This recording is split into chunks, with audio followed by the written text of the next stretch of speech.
입니다. 우리 함께 한 목소리로 한번 읽어볼까요? 시작. 또 내가 네게 이르노니 너는 베드로라. 내가 이 반석 위에 내 교회를 세우리니 음부의 권세가 이기지 못하리라. 아멘. 지난 주일에 저희 교회의 사명에 대해서 나눴는데요. 여러분들 잘 기억하고 계실는지는 모르겠는데 오늘 저희 교회에 아무 저희 교회뿐만 아니라 교회라고 한다면 교회의 본질적인 목적을 정리한 것이기 때문에 저희들이 꼭 기억하고 있으면 좋겠습니다. 우리 같이 한번 읽어볼까요? 여기 영어로 나올 텐데. 우리 한번 한글로 같이 읽어보겠습니다. 시작. 오직 은혜로 교회는 사람들을 하나님을 사랑하는 성령 충만한 예수님의 제자로 세워 하나님께 영광을 돌리기 위하여 존재한다. 이 사명을 간단하게 정리하자면요. 사람들을 예수님의 제자로 만드는 것, 이것이 사명인데요. 교회의 사명인데요. 그렇다면 이 사명을 위해서 구체적으로 교회가 어떤 교회가 되어야 되는지를 좀 생각해 보게 되는데, 다른 말로 표현해 보자면 제자 삼는 교회가 되기 위해서 오직 은혜로 교회에서는 어떤 것을 중요하게 여기고 또 그것을 힘써야 하는가라는 질문이 생기는 것입니다. 그래서 오늘부터 9월 나머지 이제 9월의 마지막 주까지 저희 교회의 핵심 가치에 대해서 함께 나눠보고자 합니다. 먼저 교회란 무엇인가에 대해서 좀 잠깐 나눠보기를 원하는데요. 첫 번째로 고린도전서 1장 2절에는 교회를 예수를 믿어 구원받은 사람들, 성도들의 모임이라고 말씀하고 있습니다. 그러니까 이를 통해서 저희들이 알 수 있는 것이 무엇이냐면 교회를 다니고 있다고 해서 또는 교회에서 이런저런 일들을 열심히 한다고 해서 그것이 교회의 일원되었다라는 것을 의미하는 것은 아니라는 것입니다. 그게 아니라 예수님을 나의 구원자와 주님으로 모셔드리고 예수님을 따르기로 한 자가, 결단한 자가 교회의 일원이다라는 것입니다. 그런데 교회에서 이렇게 예수님을 나의 구원자와 주님으로 영접하는 것 없이 예배에 참석하고 교회 이런저런 봉사활동에 참석하는 것으로 자기가 교회의 일원이 되었다라고 착각하고 있는 경우가 꽤나 있습니다. 그런데 그것은요, 사실은 그냥 봉사단체에 조인해서 봉사단체에 활동하는 것과 같은 것입니다. 예수님과는 아무 관계가 없는 것이죠. 예수님을 나의 주님과 나의 구원자로 영접했느냐가 가장 핵심적인 기준이 되는 것입니다. 이렇게 성도들의 모임을 교회라고 하는데요. 이 교회를 크게 두 가지로 분류합니다. 하나는 우주적인 교회, 유니버설 처치라고 그러고 또 하나는 지역교회, 로컬 처치라고 하는데요. 이 우주적인 교회는 예수님을 믿는 모든 사람들을 다 모아가지고 구성된 교회를 말하는 거고요. 지역교회는 저희도 이렇게 눈으로 볼 수 있는 일반적인 교회를 말합니다. 예를 들면 저희 오직 은혜로 교회는 지역교회이고요. 저희 교회 안에서 예수님을 믿는 모든 분들은 우주적 교회의 멤버가 되는 것이죠. 그래서 지금까지 역사를 이렇게 지켜볼 때 수많은 로컬 처치들은 생겼다가 없어졌지만 예수님께서 내 교회를 세우겠다 하신 그 온 우주적인 교회는 여전히 없어지지 아니하고 오히려 계속해서 확대되고 증가되어지고 있습니다. 그리고 교회가 구원받은 성도들의 모임이라는 그 사실을 통해서 저희들이 알 수 있는 것이 무엇이냐면 여러분들도 이미 잘 알고 계시겠지만 교회는 건물이 아니라 사람들의 모임이다라는 것입니다. 교회라고 쓰여진 그 헬라어 에클레시아 원어적인 의미는 모임이라는 뜻입니다. 어셈블리라는 뜻입니다. 그러니까 빌딩이 아니죠. 그래서 저희들이 교회라고 한다고 하면 빌딩이 아니라 성도들의 모임이라는 것을 저희들이 잘 기억하고 있어야겠습니다. 그런데 교회가 건물이 아니고 사람들의 모임이다 해서 저희들이 평소에 이렇게 관용적으로 쓰는 것을 막 억지로 바꿀 필요는 없습니다. 예를 들어서 나 교회 간다라고 하면은 그것은 교회의 당을 가는 것이죠. 그걸 의미하는데 이제 교회가 빌딩이 아니라 사람들의 모임이라는 것을 알고 난 이후에 어떤 사람들이 나 교회 간다라고 이야기하면 너 그거 잘못된 표현이야. 교회당 간다고 이야기해야지 라고 이렇게 막 억지로 이렇게 그걸 갖다가 바꾸려고 우길 필요는 없다라는 것입니다. 왜냐하면 저희들이 교회가 어떤 의미인지 잘 알고 있고 이제는 또 사람들이 관용적으로 쓰는 것에 대해서 그 교회가 여러 가지 의미가 있기에 그런 식으로 쓰일 수 있다라고 이해하고 받아들이면 되겠습니다. 두 번째로 에베소서 1장 22절에서 23절에 예수 교회는 예수 그리스도를 머리로 하는 그리스도의 몸이라고 말씀하고 있습니다.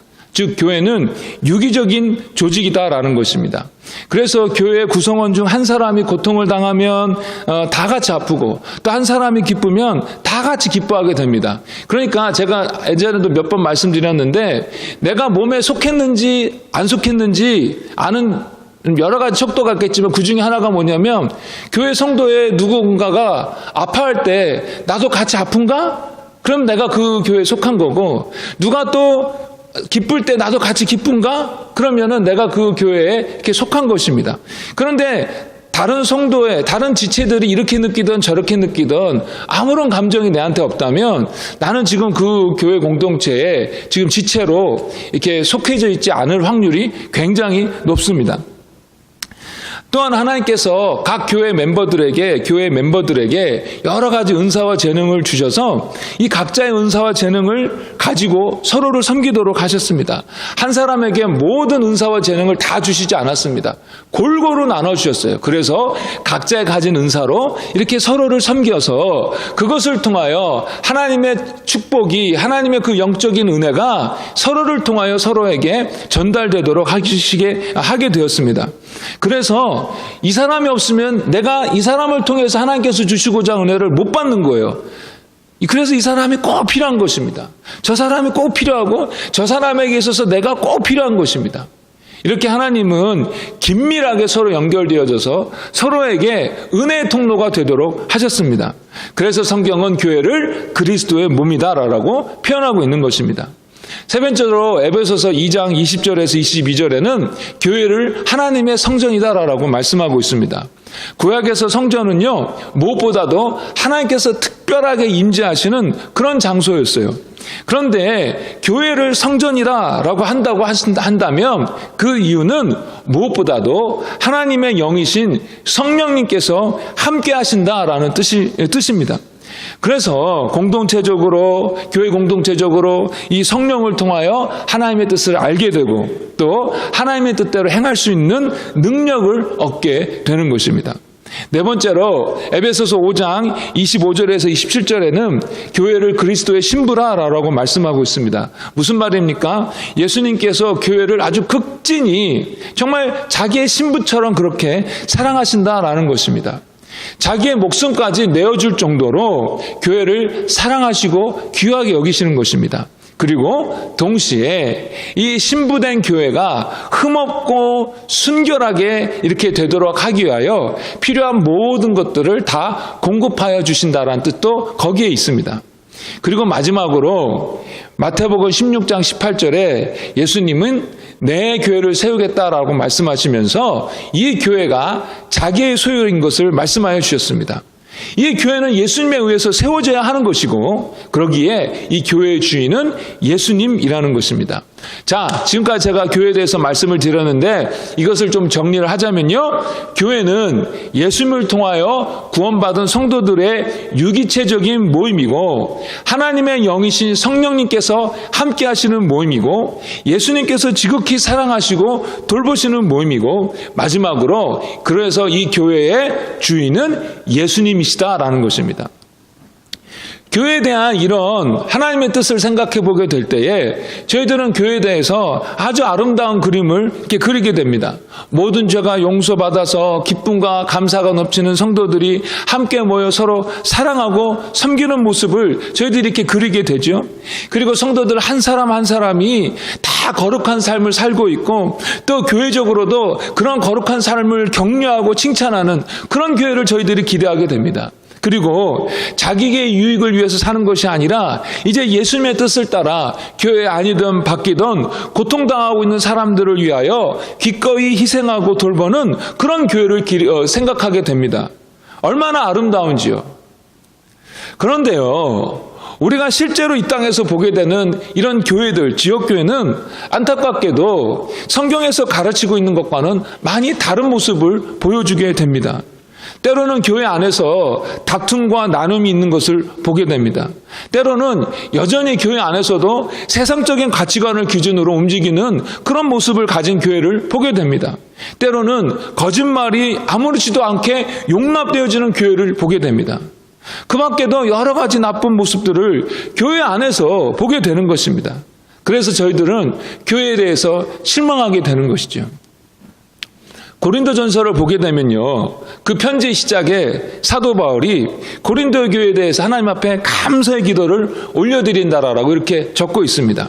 왜냐하면 하나님께서 고린도 교회에게 아주 큰 은혜를 주셔서 예수 안에서 모든 면에 부족한 것이 없게 되었고, 예수님 다시 오실 때에 그분 앞에 서는 데 있어서 정말 흠없고 정말 점없는 자로 서게 되도록 예수님께서 당신이 끝까지 이 교회를 지켜주실 것이기에 정말 하나님 앞에 감사드린다라고 그렇게 말씀하고 있는 것입니다. 이것은요, 사도 바울의 고백이지만 하나님께서 지금 사도 바울을 통하여 말씀하신 것입니다. 그러니까 이 고린도 교회가 너무나도 이렇게 좋고 아름답게 보이는 것이 사도 바울의 입장이 아니라 하나님의 시야에서 본 표현이라는 것입니다. 그런데요, 이 고린도전서를 읽어가다 보면 이 고린도 교회에 정말 많은 문제가 있었다라는 것을 발견하게 됩니다. 교회 안에서 분열이 있었고요, 교회 안에서 성적인 부정이 있었고요, 교회 안에서 성령의 은사에 대한 오해와 그것에 대한 교만함이 있었습니다. 사실 사도 바울이요, 이 고린도전서를 쓰게 된 이유도 이 교회 안에 있는 이러한 문제들을 다루기 위해서 이 편지를 쓰게 된 것이었습니다. 사도 바울이 여러분 어떤 사람입니까?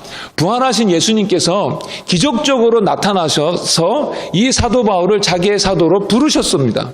그렇게 사명을 주신 사람입니다. 이 사도 바울을 통하여 엄청난 기적들이 정말 많이 일어났었습니다. 이 사람은 예수님으로부터 직접 계시를 받아 성도들에게 전달한 그런 사도였습니다. 이런 사도가 개척하여 세운 교회가 바로 고린도 교회입니다. 그리고 하나님의 놀라운 기적과 역사가 많이 일어났던 교회가 이 고린도 교회고요, 초자연적인 성령의 역사도 많이 일어났던 교회가 바로 이런 교회였습니다. 많은 은사를 가지고 있었습니다. 그러면 정말 환상적인 교회이어야 했을 것 같은데 그러지 않았다라는 것입니다. 오히려 여전히 심각한 문제들을 가지고 있었던 교회가 바로 이 고린도 교회였었습니다. 그런데 지금 이 시대의 교회도 그런 경우가 많다라는 것입니다. 그러면 도대체 교회를 향한 하나님의 뜻은 이렇게 너무나도 아름다운데 왜 교회들은 이렇게 아름답지 못한가? 왜 이 땅에서 실망스러운 교회들을 우리가 이렇게 자주 보게 되는 것인가? 왜 심지어 정말 좋다는 교회 안에서도 때로는 실망스러운 일들이 일어나게 되는 걸까? 왜냐하면 교회를 이루는 성도들이 아직도 불완전하기 때문에 그렇습니다. 예수 믿어 구원받았지만 동시에 육체를 입고 있기 때문에 이 육신에 속한 죄된 본성이 남아있는데요. 그래서 예수님 다시 오실 때까지 이 구원받은 성도들은 이 죄된 본성과 계속해서 싸우게 됩니다. 저희들이 예수님을 믿는다고 할 때에 하나님의 영이신 성령께서 우리 안에 임하시게 됩니다. 그래서 성령께서 저희들을 도와주셔서 이 죄된 본성과 싸워 이길 수 있도록 하여 주십니다. 그러나 우리가 성령을 따르지 아니하고 육신의 죄된 본성을 따르고 그것을 택하게 되면 저희들이 다시 죄를 짓게 되는 것이죠. 그러면 저희들이 이렇게 성령의 뜻을 따르지 않고 죄를 짓게 되면 어떻게 됩니까? 우리 마음 가운데 죄로 인하여 괴로움이 생기는 것입니다. 이게 바로 구원받은 자의 특징입니다. 그러니까 이 마음에 괴로우니까 어떻게 돼요? 다시 하나님 앞에 나아가 자기의 죄를 고백하게 되고 또 용서받고 죄에 대해서 돌이키게 되는 것입니다. 그리고 다시 거룩한 삶을 살기로 결단하게 되는 것이죠. 이런 과정들이 반복되면서 우리는 점점 거룩해지는 것입니다. 점점 죄를 이기는 힘이 강해지고 점점 예수님을 닮아가는 그런 사람이 되어가는 것입니다. 그런데 모든 성도들이 다 이런 과정 속에 있기 때문에 여전히 부족하고 잘못된 모습들을 가지고 있고, 그런 사람들이 교회를 구성하고 있기 때문에 교회도 여전히 불완전한 것입니다. 예수님께서 다시 오실 때까지는요, 이 완전한 교회는 이 땅 가운데 없을 것입니다. 그러나 완전하지는 않지만, 불완전하지만, 그럼에도 불구하고 이 땅 가운데 좋은 교회가 있고 나쁜 교회가 있습니다. 하나님을 기쁘시게 하는 교회가 있고 하나님의 영광을 가리는 교회도 있습니다. 그러면 어떤 것이 좋은 교회가 되게 하고 어떤 것이 나쁜 교회가 되게 합니까? 여러 가지 이유가 있겠지만요, 가장 근본적이고 중요한 이유는 교회의 주인이 누구냐에 따라 달려 있습니다. 이 교회의 주인이 정말 예수님이시면 좋은 교회이고, 이 교회의 주인 자리에 사람들이 차지하고 있으면 나쁜 교회입니다. 사람들이요, 다들 처음에는 하나님의 은혜에 감사해서 열심히 교회를 섬깁니다. 그런데 시간이 지나면서 자기가 열심히 섬긴 것을 근거로 스스로 높아지고 스스로 주인이 되고자 합니다. 그래서 교회 안에서 자기 뜻대로만 행하려고 하는 것입니다.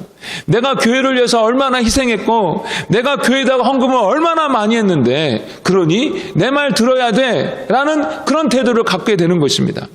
제가 정말 잘 아는 목사님으로부터 이야기를 들었는데요, 어떤 교회에서 헌금을, 그 교회 재정의 거의 대부분을 감당하는 그 헌금의 양을 한 장로님이 하신다는 것입니다. 그리고 그 장로님의 친척들도 그 교회에 정말 많이 다니신대요. 그래서 교회 목사님이 계시지만 그 교회 장로님, 그 교회는 이 장로님의 말을 잘 들어야 하는 것입니다. 목회적인 관점에서 목사님이 이건 이렇게 했으면 좋겠습니다 라고 하면, 장로님과 다른 의견을 내게 되면 그 목사님은 바로 교회에서 잘리게 됩니다. 헌금 많이 하고 교회에서 일 많이 한 것으로 자기가 교회의 주인이 된 것입니다. 또 어떤 경우에는 교회에서 다 하나님의 영광을 위해서 한다고 하지만 결국 속내는 자기의 욕심과 야망을 이루기 위하여 교회 안에서 이런저런 하는 일들을 하는 사람들이 있습니다. 결국 주님의 뜻과 상관없이, 주인 대신 예수님의 뜻과 상관없이 자기의 일만 하는 것입니다. 교회 안에서 이런 사람들이 많아지면 교회는 오히려 하나님의 영광을 정말 가리우고 하나님의 영광을 땅에 떨어뜨리게 되고 전혀 교회로서의 역할들을 감당하지 못하게 되는 것입니다. 그러면 여기서 조금 더 생각해서 여러분 한번 추측해 보겠습니다. 이렇게 될 수 있는 가장 위험한 상황에 있는 사람이 누구겠습니까? 바로 담임 목사입니다. 그리고 담임 목사 중에서도 교회를 개척한 담임 목사가 제일 위험합니다. 누가 교회를 개척할 때에 그냥 쉬운 마음으로 했겠습니까? 모든 것을 다 걸고 개척하지 않았겠습니까? 교회를. 그리고 교회를 성장시키기 위하여 열심히 노력하지 않겠습니까? 주님의 몸된 교회를 위해서 금식하고 기도하는 일들을 얼마나 다른 사람 모르게 많이 했겠습니까? 그런데 그렇게 열심히 하는 건 참 좋은데, 그것 때문에 언제부턴가 교회의 주인 자리에 예수님이 아니라 담임 목사가 앉아 있는 것입니다. 목사뿐만 아니라 교회 리더들도 마찬가지입니다. 교회에서 사역을 하느라 애를 참 많이 씁니다. 같이 일하는 사람들을 대접하고 격려하고 자기의 시간과 에너지 그리고 돈을, 물질을 이 교회 사역에 투자합니다. 그런데 그것 때문에 자기가 주인이 되는 것입니다. 그래서 교회 안에서 좀 자기의 의견과 조금만 다른 의견을 내면 그것 때문에 화를 내거나 삐지거나 섭섭해하는 것입니다. 우리가 다 이렇게 약합니다. 주님을 위해서 열심히 일하고 나서 끝에는 주인 행세를 하지 말아야 하는데 자꾸 우리가 주인이 되려고 하는 것입니다. 그래서 저희 교회의 첫 번째 핵심 가치는 예수님이 주인 되시는 교회입니다. 너무나도 당연한 것이지만 이 시대에 예수님이 아니라 사람이 주인된 교회가 너무나도 많아서 세상 속에서 하나님의 이름을 욕되게 하는 경우가 너무나도 많기 때문에 그렇습니다. 그래서 철저하게 저희 교회는 예수님이 주인 되시는 교회를 이루려고 하는 것입니다. 그러면 예수님께서 주인 되시는 교회를 이루기 위해서 저희 교회가 어떻게 해야 할까요?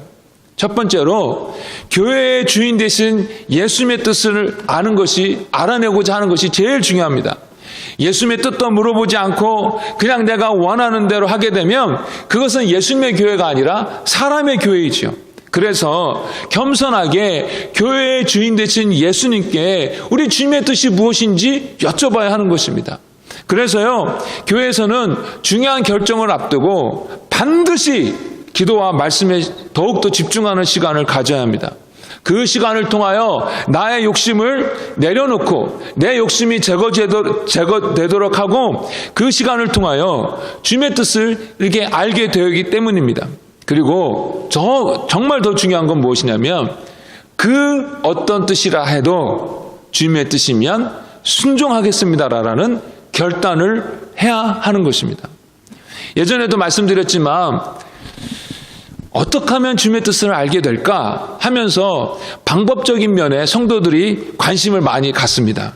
그러나 정말 더 중요한 것은요, 그 어떤 뜻이라도 주님의 말씀이면 제가 순종하겠습니다라는 자세를 갖는 것이 중요하고요. 그런 결심, 그런 자세를 갖고 있으면 하나님께서 당신의 뜻을 이렇게든 저렇게든 반드시 알려주시는 것입니다. 그러니 교회적으로 함께 주님의 뜻을 구할 때에 무엇보다도 주님의 뜻에 무슨 뜻이라 할지라도 저희들이 순종하겠습니다라는 결단을 가지고 주의 뜻을 구해야 하는 것입니다. 두 번째로 교회에서 누군가가 독재적 리더십을 발휘하지 못하도록 구조적인 장치를 마련해야 합니다. 여러분, 리더가 없는 조직은 없지요. 어떤 형식이라도 리더가 어떤 조직 안에 어떤 모임 가운데는 반드시 존재하게 되어 있습니다. 하나님께서는요, 교회를 사랑하시기 때문에 교회에 리더를 주십니다. 어떤 리더나 하면요, 하나님의 말씀을 가르치고 하나님의 뜻대로 교회를 이끌어가는 리더를 교회에 주십니다. 이 일을 잘 하도록 하나님께서 바로 목사를 교회를 위하여 세우시고 또한 그 일들을 잘 감당하도록 교회 안에 권위를 주셨습니다. 하나님께서 교회를 사랑하셔서 목회자를 주신 것입니다. 그런데 성경에 보면요, 이런 교회의 리더십, 목회자들 그룹을 리더십을 보게 되면은 복수의 리더들이 이렇게 교회 안에 이렇게 있었다라는 것을 보게 됩니다. 사도 바울이 한참 사역을 하고 있을 때였습니다. 그때 이방인들이 예수님을 믿고 교회 안으로 참 많이 들어오게 됐는데, 그럴 때에 유대인 출신의 신자들이 이 이방인들 신자들에게 이렇게 이야기를 하는 것입니다. 너희들 예수 믿어도 구약의 율법을 지켜야 구원받을 수 있다라고 그렇게 가르치는 것입니다. 그래서 그때 당시 안디옥 교회에 이 문제로 교회가 시끄러졌는데, 그러자 안디옥 교회에서 교회 대표를 예루살렘 교회로 보내게 됩니다. 예루살렘 교회가 처음 생긴 교회이고 또 예수님의 사도들에 의해서 세워진 교회이기 때문에 정통성이 있는, 대표적 정통성이 있는 교회였지요. 그래서 그 교회로 이렇게 예루살렘 교회로 사람들을 보내어 문의를 한 것입니다. 이 문의 때문에 예루살렘 교회에도 이 리더들 사이에서 정말 긴 논쟁이 있게 되었습니다. 그때 당시 교회의 리더였던 베드로가 쓸데없는 소리 하지 마 하면서 그냥 일방적으로 베드로가 정한 것이 아니라 여러 사람들의 의견을 듣고 소통하는 시간을 가졌습니다. 그리고 나서야 베드로는 하나님께서 무엇을 원하시는지 나누고요. 그것도 베드로 혼자만 그렇게 이야기한 것이 아니라 야고보 감독도 같은 의견을 내는 것입니다. 베드로는 그때 당시 예수님의 수제자였습니다. 베드로가 얘기했다면요, 그냥 그대로 다 통과되었을 것입니다. 그러나 베드로는 그렇게 하지 아니하고 다른 사람들의 이야기를 충분히 듣고 다른 사람들과 의견을 조율하며 다른 사람들의 의견과 함께 결론을 내린 것입니다. 따라서 서로 충분히 의견을 교환하고 서로의 의견에 대해서 존중해 줄 수 있는 그런 리더 그룹이 필요합니다. 담임 목사 혼자 모든 것을 결정하는 것이 아니라 리더들과 충분히 솔직하게 의견을 나누고 그룹으로서 일들을 결정해야 하는 것입니다. 그런데 이렇게 리더 그룹이 있어야 하는데요. 그럼에도 불구하고 이 그룹이 제대로 역할을 감당하려면 꼭 필요한 것이 있는데 담임 목사를 비롯한 리더들이 겸손하게 듣고자 하는 자세가 필요합니다. 사람들은 다 칭찬을 좋아하지 자기에 대한 비판은 이렇게 싫어합니다. 사실 리더들은요, 늘 다른 사람들의 이렇게 눈앞에 이렇게 뭐랄까요, 비춰지는 상황 속에 있기 때문에 쉽게 비판의 대상이 됩니다. 그런데 또 리더의 상황을 잘 알지 못한 채, 리더가 그런 결정을 하게 된 그런 여러 가지 그런 상황들을 잘 알지 못한 채 사람들이 이렇게 이건 잘못했어, 뭐 어쩌고저쩌고 비판을 하기 때문에 그 비판을 받는 리더들이 이렇게 종종 억울할 때가 있습니다. 뭐 사람들이 다 그렇죠, 뭐.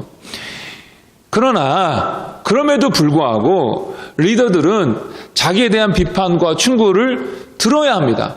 잠언의 1장 30절부터 30절에 보면 어리석은 자들은 충고를 듣지 않고 고집을 피우다 망하지만 그 충고를 듣는 자는 안전하게 될 것이다 라고 말씀하고 있습니다. 그러기에 이렇게 플로럴 리더십, 이렇게 복수의 리더 그룹을 갖고 있지만 그 복수의 리더 그룹이 잘 효과적으로 이렇게 진행이 되려면 리더들에게 겸손하게 듣고자 하는 그런 자세가 요구되는 것입니다. 특별히 동양 문화권에서는 사람들이 리더로부터 충고를 듣지 리더에게 감히 무슨 충고를 올려드리거나 솔직한 의견을 이렇게 말하기는 참 동양 문화권에서는 힘들어요. 그렇기 때문에 리더가 먼저 겸손하게 다른 사람들이 솔직하게 자기의 생각과 의견을 말해줄 수 있는 그런 분위기를 조성해야 하는 것입니다. 때로는 사람들이 그래도 나름대로 이렇게 말해준다고 하는 그런 내용을 들었을 때, 그 내용을 들었을 때 억울한 생각도 들고 심지어 상처가 될 수도 있겠지만, 그렇게 억울하고 상처가 되는 부분은 하나님 앞에 모든 걸 아신 하나님께 맡겨드리고, 그럼에도 불구하고 리더는 계속 들어야 하는 것입니다. 제가 한국에서 이찬수 목사님의 간증을 제가 한국에 계시는 이찬수 목사님의 간증을 인터넷에서 보게 되었는데, 신학교 다니면서 교회 사역을 하는 전도사님들이 경제적으로 이렇게 많이 어렵지 않습니까? 그래서 한 번은 그것이 딱해서 자기 교회에서 사역하시는 전도사님들을 다 이렇게 불렀다고 합니다. 그래서 간단히 격려의 말을 해주고 이제 준비한 돈을 이렇게 나눠주려고 했는데 어떻게 분위기가 질문하고 대답하는 그런 시간처럼 되어버렸대요. 그러면서 이 새파랗게 젊은 전도사들이 질문을 하면서 목사님에게 막 이런저런 비판을 하더라는 것입니다. 그러면서 1시간 정도를 땀을 흘리면서 이 목사님이 이렇게 대답해 주면서 이렇게 시간을 보내게 되었대요. 잠깐 돈 주고 끝나면 되는 것인데 갑자기 어떻게 분위기가 그렇게 흘러간 것입니다. 그 시간이 끝나고 나서 괘씸한 생각이 들더라는 것입니다. 내가 지금 목회를 얼마나 했는데 이 신학교 다니면서 이제 겨우 막 사역을 한 놈들이 뭘 한다고 나한테 이러쿵저러쿵 이야기하는 거야 라는 생각이 막 들더라는 것입니다. 그런데 아침에 기도를 하는데 이 전도사님들의 말에 하나님의 뜻이 담겨 있다는 것을 깨닫게 되었대요. 그래서 제일 비판적으로 말을 많이 했던 전도사님들을 다시 불렀대요. 그러니까 이 전도사님들 잠깐 좀 겁이 났죠. 내가 이제 걸렸구나, 찍혔구나 이런 마음으로 이제 갔는데, 내가 정말로 들을 테니까 너 한번 하고 싶은 얘기 다 해봐라 라고 했다고 합니다. 그러자 이 전도사가 처음에는 좀 쭈뼛쭈뼛 하더니 주구장창 이야기를 또 쫙 하더래요. 이찬수 목사님의 이런 태도가 우리 모든 리더에게 필요한 것입니다. 그리고 사실 리더에게도 필요하지만 이런 태도는 우리 모두에게도 다 필요한 것입니다. 그리고 여기서 공동체를 위해서 꼭 필요한 것이 한 가지 더 있는데, 그것은 무엇이냐면 사랑 가운데 진실을 말해주는 것입니다. 에베소서 4장 15절에 보면 이 사랑 안에서 진실을 말하라 라고 말씀하고 있는데요. 여러분들도 과거에 그런 경험이 다 한 번쯤은 있을 것 같아요. 상대방이 나에게 어떤 사실을 말해주거나 조언을 해주는데 그것이 오히려 상처가 되는 것입니다. 왜 그렇습니까? 그 말해주는 것에 사랑이 없으니까, 사랑이 없으니까 아무리 옳은 말이라도 듣는 사람에게 있어서 상처가 되는 것입니다.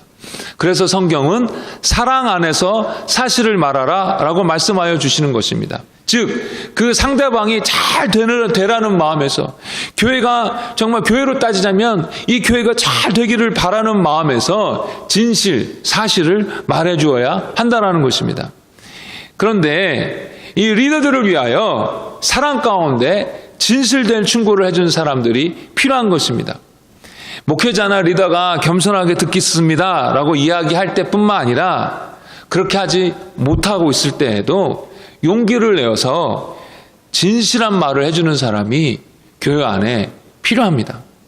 다윗이 여러분들도 잘 아시다시피 우리아 장군의 아내 밧세바와 간통을 하고 그 죄를 숨기기 위하여 충성스러운 우리아를 죽입니다. 아주 심각한 죄를 지었죠. 그런데 그 죄를 거의 1년이나 회개하지 않고 그 죄를 품고 있었습니다. 여러분, 이게 주님을 사랑했던 사람이 죄를 품고 회개하지 않고 있으면 어떻게 됩니까? 완악해지고 강팍해지고 이렇게 그렇게 됩니다. 악해지죠. 다들 이 사실을 알고 있었는데 어느 누구 하나 감히 다윗에게 당신 회개해야 됩니다라고 말하지 못했습니다.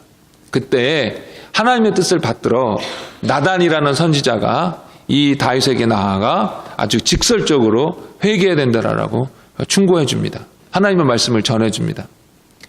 이렇게 때로는 용기를 가지고 사랑 안에서 직언을 해주는 성도들이 필요합니다. 정말 필요합니다.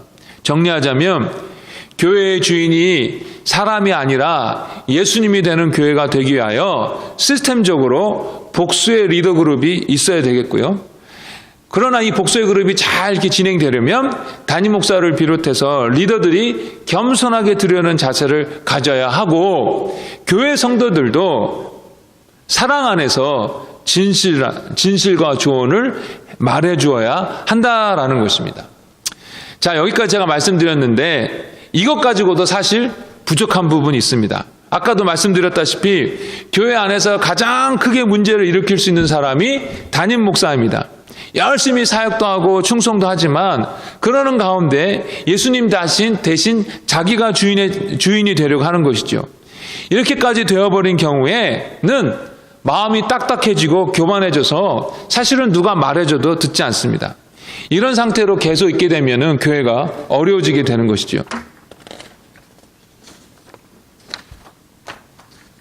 그래서 이것을 시스템적으로 방지하기 위하여 요즘에 많은 교회가 6년마다 담임 목사에 대해서 재신임을 묻는 투표를 하게 됩니다. 그래서 재신임을 믿는 투표를 했는데 어느 정도 이상의 교회의 성도들의 찬성표가 나오지 않으면 그 목사님은 물러나야 하는 것입니다. 저도 목사이지만 이 방법이 참 좋은 방법인 것 같아요.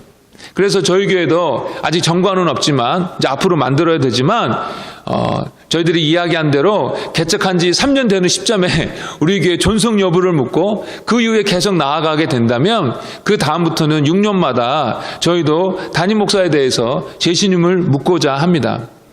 말씀을 정리하겠습니다. 지금까지 교회의 주인이 사람이 아니라 철저하게 예수님이 되게 하려는 것에 대해서 함께 나누었는데요. 그런데 교회의 주인만 예수님이 되셔야 하는 것이 아니라 우리의 각자의 인생에서도 예수님이 주인 되셔야 한다는 것입니다. 여러분들에게 한 가지 질문을 드리겠습니다. 여러분에게 있어서 예수님이 정말 여러분에게 있어서 주인이 되십니까? 예수님이 정말 나의 삶의 주인이라면 내 삶 속에서 그것이 어떤 식으로든 드러나게 되었는데 여러분 삶 속에서 예수님의 주인 되심이 정말 드러나고 있습니까? 예수님이 정말 내 삶의 주인이시면 지난주에도 나눴지만 온전한 순종으로 드러납니다. 예수님이 정말 내 삶의 주인이시면 어떤 일을 결정하는 데 있어서 예수님의 뜻을 여쭙는 기도가 빠지지 않게 됩니다.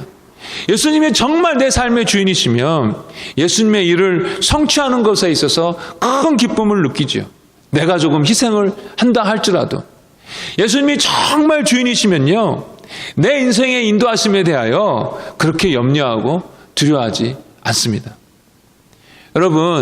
여러분 최근의 삶을 돌아볼 때 예수님의 정말 주인 되심이 이런 식으로 드러나고 계십니까?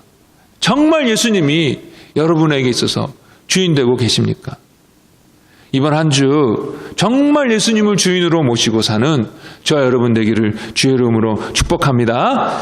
우리 함께 말씀에 근거해서 기도하기 전에